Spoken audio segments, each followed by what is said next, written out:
భాషలో 35 భాషల్లో తర్జుమా చేశారు. ఒక భాష నేర్చుకోవడానికే మనకు కష్టంగా ఉంటుంది ఈ రోజుల్లో. అలాంటిది లండన్ నుంచి వచ్చిన విలియం కేరీ ఏం చేశాడు, 35 భాషలు నేర్చుకొని తర్జుమా చేసి ఆయన తంటాలి. పిల్లలు ఒక పక్క చచ్చిపోతున్నారు, భార్య అనారోగ్యం పాలైపోతుంది, ఒక్కొక్కడు రాలిపోతున్నారు. అయినను దేవుడు విడిచిపెట్టాడు. అటువంటి పరిచర్య సిరంపూర్ యూనివర్సిటీని స్థాపించిన వ్యక్తి, అనేక మంది బైబిల్ తర్ఫీదు ఇచ్చిన వ్యక్తి, అనేక మంది స్వార్థ ప్రకటించిన వ్యక్తి, తెలుగు బాప్టిస్ట్ సంఘాలను ఏర్పాటు చేసిన వ్యక్తి. ఇవన్నీ కూడా ఏంటంటే ఆయనకి గొప్ప, ఆయన చెప్పుకోవడానికి, రేపు దేవుని రాజ్యంలో చెప్పుకోవడానికి ఇవన్నీ కూడా ఉపయోగపడతాయి. దేవుని రాజ్యంలో చెప్పుకోవడానికి, మనకు ఏదైనా చెప్పుకోవడానికి ఒక్కటే ఏదైనా ఉందామని చెప్తున్నాం ఈరోజు. ఒక్కటేదైనా దేవుని రాజ్యంలో చెప్పుకోవడానికి ఏదైనా ఒక అంశం మనలో ఏమన్నా దాగుందేమో దాన్ని తీసుకుని దాన్ని ఏం చేద్దాం, అగ్నిలో శోభనం చేయబడకుండా శుద్ధి చేయబడతాం. దాన్ని కూడా మనం మెరుగు చేసుకున్నాం. దాన్ని మెరుగు చేసుకోవడానికి మనం ప్రయత్నించేద్దాం. దేవుడు అడుగుతాడు, అడిగే ప్రతి లెక్క మనం ఒక్క చెప్పాల్సిందే. ఎవడు కూడా దానికి అతీతం కాదు. ప్రతి ఒక్కరు కూడా చెప్పే లెక్క కూడా అదే సమంజసం ఉండాలి, ఆయన అంగీకరించబడింది అయి ఉండాలి. అదే అంతకు మించి మరి ఏది కూడా ఆయన మన నుంచి ఆశించడం లేదు. నువ్వు సొమ్ము తీసుకురా, లేకపోతే ఏదైనా తీసుకురా అంటే ఆత్మలక్ష్యం పంపచ్చు, ఆత్మలక్షించు. నీ ఆత్మ లెక్క చెప్పాలి. నీలో దాగినది ఏదైనా నాకు ఇష్టం లేదు ఒకటి నువ్వు బయట పెట్టాలి. అందుకంటాడు పౌలు, ఆయన పని కొరకు పోరాడాడు, చివరి వరకు విశ్వాసాన్ని కాపాడుకున్నాడు, గురెత్తుగా పరిగెత్తాడు, ఎక్కడ కూడా తప్పిపోలేదు. చివరికి నీతి కిరీటం నా కొరకు ఉంటుందని ఒక స్టేట్మెంట్ ఇచ్చాడు ధైర్యంగా. మనం ఏ స్టేట్మెంట్ ఇవ్వడానికి మన సంబంధించిన మనం ఒకసారి ఆలోచన చేసుకోవాలి. ఎక్కడో స్కాట్లాండ్ దేశంలో ఒక వైద్యుడు డేవిడ్ లివింగ్స్టన్ ఎక్కడో ఆఫ్రికా దేశానికి వెళ్ళాడు. ఆఫ్రికా దేశానికి వెళ్ళి ఇంచుమించు ఆయనకి ఉన్న ఏకైక ఒక గోల్ ఏంటంటే, నేను 1000 గ్రామాలకి స్వార్థ ప్రకటించాలి. ఎంత మాట. హల్లెలూయా. మనం ఇల్లు వదిలిపెట్టినాం, సంఘం వదిలిపెట్టినాం, మన తగ్గపోయినా కష్టంగా ఉంటుంది. ఆలోచన చేసుకున్నాం. మనకి ఏదైనా ఒక్కటి ఒక చిన్న అవకాశం, ఆయన చెప్పుకోవడానికి నాకు 1000 గ్రామాలు స్వార్థ ప్రకటించాలి మన ఆలోచన అని చెప్పుకుంటాడు. మన ఆలోచన ఏదైనా ఒక్కటైనా మనం దాగిందేమో వెళ్ళి తీసుకోవడానికి ప్రయత్నించాలి. డేవిడ్ లివింగ్స్టన్ పోయాడు, తన భార్యను తీసుకెళ్ళి మేరీ లివింగ్స్టన్ కూడా తీసుకెళ్ళిపోయాడు. కొంతకాలం అయిన తర్వాత మేరీ లివింగ్స్టన్ చిన్నపిల్లలు ఈ వాతావరణంలో బతకలేదని చెప్పేసి మళ్ళీ తిరిగి స్కాట్లాండ్ వెళ్ళిపోయారు. ఈయన మాత్రము పరిచర్య చేస్తూనే ఉన్నాడు. అడవుల్లో పరిచర్య చేస్తున్న ఆఫ్రికా దేశాలు అంటే అది క్రూరమైన మనుషులను చంపి తినేటువంటి దేశాలు. అటువంటి దేశానికి డేవిడ్ లివింగ్స్టన్ పోవడం అనేది గొప్ప విషయం. హల్లెలూయా. ఒక మాట తెలియచేశాడు.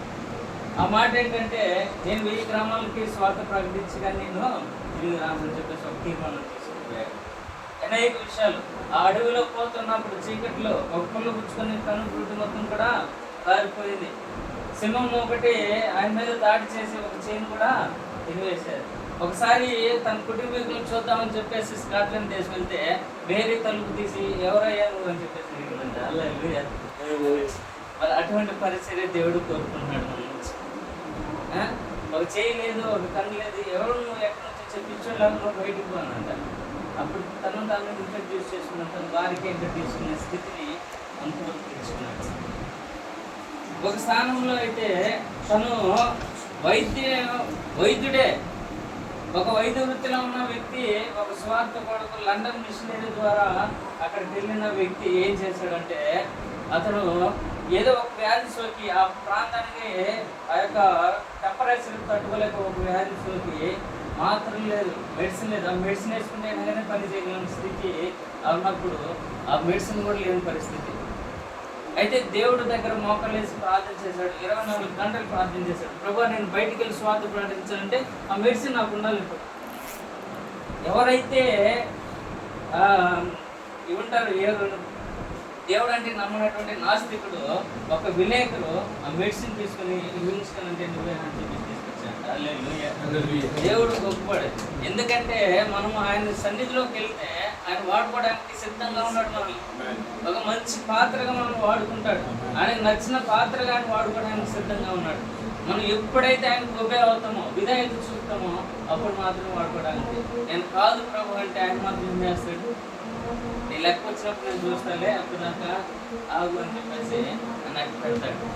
డేవిడ్ లివింగ్స్టన్ చేసిన గొప్ప పరిచర్య కొన్ని వందల గ్రామాలు మారిపోయి దేవుని స్వార్థలోకి వెళ్ళిపోయినాయి. హల్లెలూయా. చివరికి అక్కడే చనిపోయాడు. తర్వాత చైనా దేశంలో, కమ్యూనిస్టు భావాలు కలిగిన చైనా కంట్రీ దేశంలో కొన్ని వేల మంది, ఇంచుమించు 50,000 మంది సువార్థికులు వెళ్ళారంట. అందరూ ఒక్కడు కూడా తిరిగి వెనక రాలేదంట. దేవునికి స్తోత్రం. మహిమ కలుగును గాక.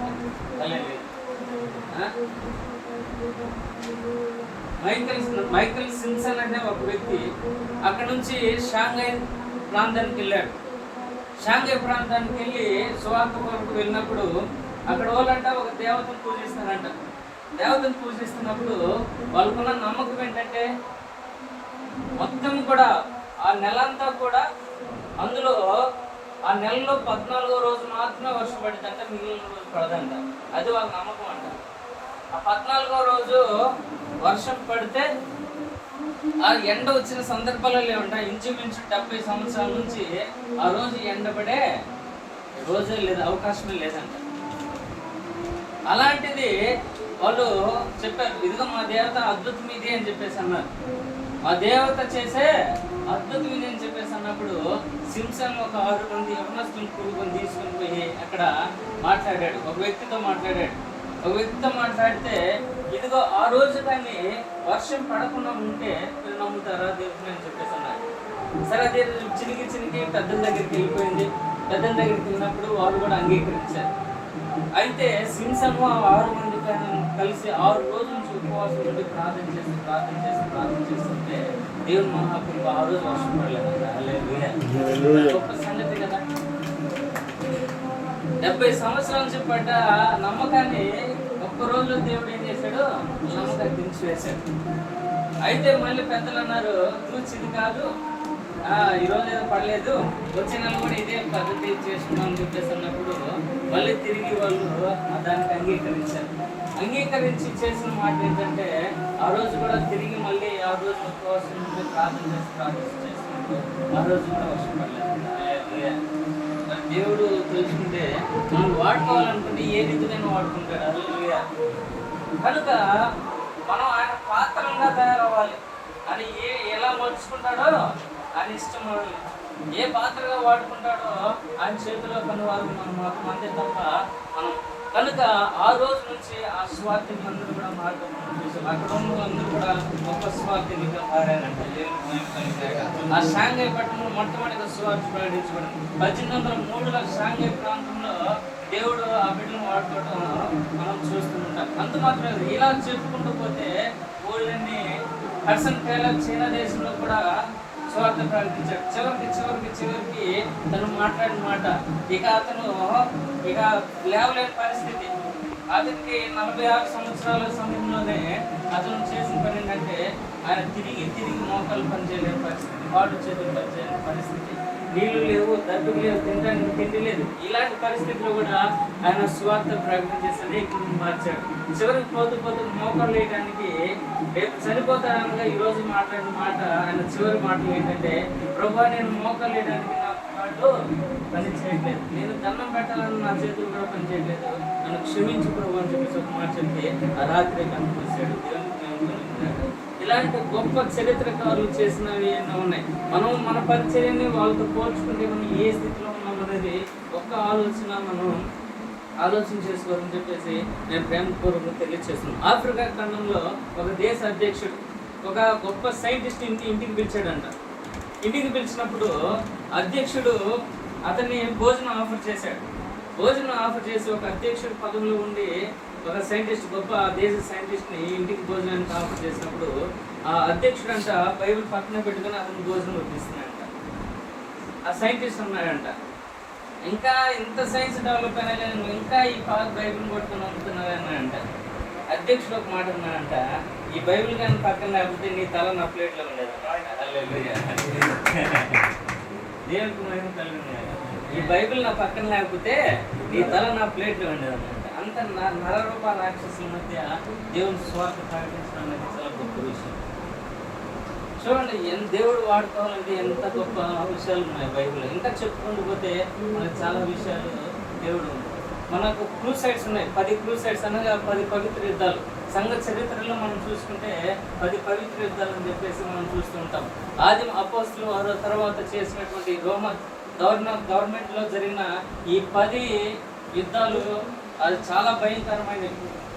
అవి చెప్పుకుంటూ పోతే అసలు రోజులు తరబడి సరిపోవు. ఒక్కొక్కరిని ఏం చేశారంటే ఆ కనుగుడ్డు పీకి వేయడము, రెండోది చర్మం ఒలిచేయడము, ముఖాన్ని చెక్కి వేయడము, కింద మంట పెట్టి పైన సువ్వులతో ఒక జల్లెట్ లాగేసి దాని మీద పండు పెట్టడం, ఇవన్నీ అసలు ఎంత అద్భుతాలు. మనం ఇంత స్వేచ్ఛగా బ్రతుకుతున్నాము, ఇంత స్వేచ్ఛగా బైబిల్ పట్టుకుని తిరుగుతుంటే వారు చేసిన ధన్యతే, వారు చూపినటువంటి తెగువే మనం ఈ రోజున బైబిల్ పెట్టుకుని తిరగడానికి హల్లెలూయా. నేను ఇన్ని మాటలు చెప్పడానికి కారణం ఏంటంటే మనం ఏక మనసు, దేవుడు చెప్పిన మాట ఏంటంటే ఏక మనసు ఏక తాత్పర్యం. ఆయన కోరుకునేది అది ఒకటే, అది నెరవేర్చడం మన బాధ్యత. ఒకరికొకరు ఇవ్వకోవాల్సిన పని లేదు, ఒకరినొకరు గౌరవించుకోవాల్సిన పని లేదు. బైబిల్లో చెప్పుకున్నప్పుడు ఇలాంటి సంగతి చాలా మనం చూడగలుగుతూ ఉంటాం. కాబట్టి మనం దేవునికి నమ్మకంగా ఆయన పనివారంగా మనం ఏ విధంగా వాడబడతామో ఆ విధంగా వాడబడటానికి మనము ఆయనకు అర్హమైన పాత్రలుగా మనము మారిపోవాలి. ఏదైనా నీరు ఏ పాత్రలోకి వస్తే ఆ ఆకారం వచ్చినట్టు మనం కూడా ఆయన ద్రవ రూపంలో అనుకోవాలి. ఆయన ఏ పాత్రలోకి వస్తే అలా సింక్ అయిపోవడం. కాబట్టి అటువంటి స్థితి మనం అందరం చేసి ఈ మాట ముగిస్తాం. దేవుడి మాట